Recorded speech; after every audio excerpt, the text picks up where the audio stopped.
আল্লাহর নবী বলেন আল কবরু রাউদাতুম মির রিয়াদিল জান্নাহ, কবর হবে তার জন্য জান্নাতের বাগান। যারা দুনিয়াতে আল্লাহর আইন মানবে, দুনিয়াতে রাসূলের আদর্শ মানবে। আমার বন্ধুগণ, যদি দুনিয়াতে আল্লাহ এবং তার রাসূলের আদর্শ না মানতে পারি, আল্লাহর নবীজি বলেন আও হুফরাতুম মিন হুফারিন নার, কবর হবে তার জন্য জাহান্নামের গর্ত। বন্ধু,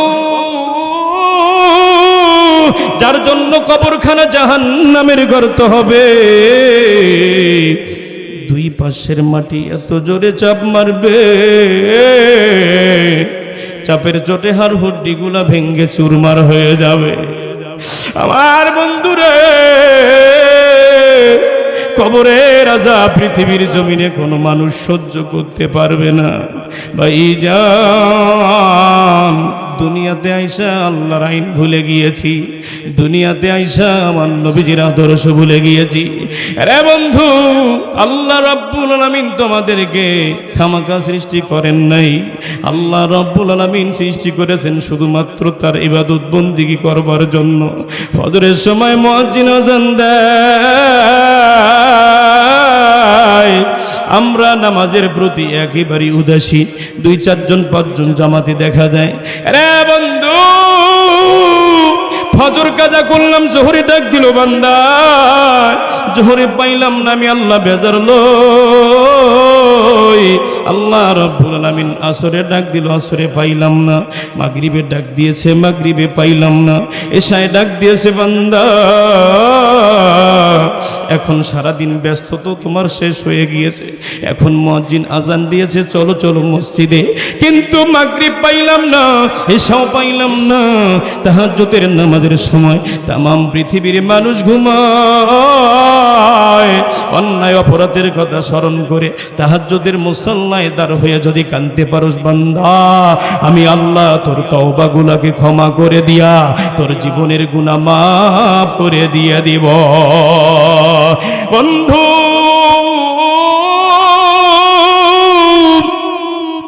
আমরা কেউ দুনিয়ার জমিনে থাকবো না। দুনিয়ার জিন্দেগির একদিন শুরু হয়েছে, আর একদিন শেষ হবে। আখিরাতের জিন্দেগির শুরু হবে, আর কিন্তু শেষ হবে না। বাজান, প্রত্যেকটা মানুষকে আল্লাহ রব্বুল আলামিনের দরবারে উঠতে হবে।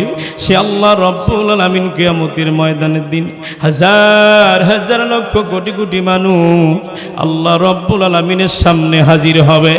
দেখুন বন্ধু, 2 ফোঁটা চোখের পানি ফলাইতে পারেন কি না?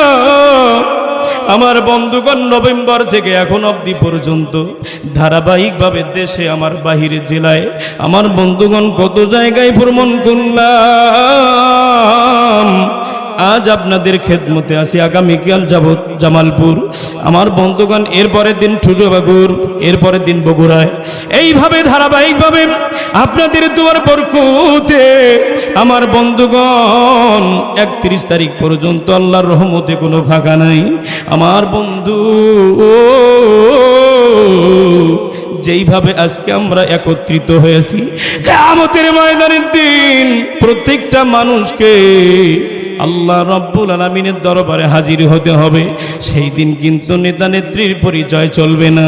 আল্লাহ রব্বুল আলামিন সেই দিন ডাক দিয়ে বলবেন, লিমানিল মুলকুল ইয়াউমা লিল্লাহিল ওয়াহিদিল কাহ্হার। আল্লাহ রাব্বুল আলামিন বলবেন, লিমানিল মুলকুল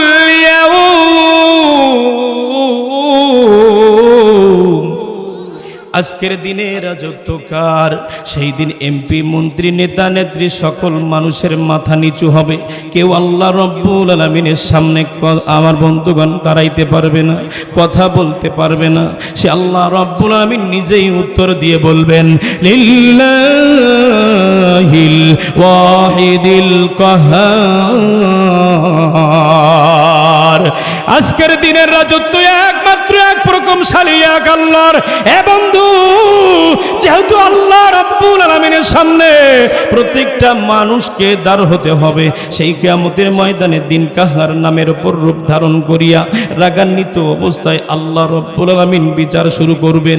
আবার সেই বিচার দিবসের মালিক হচ্ছেন আল্লাহ।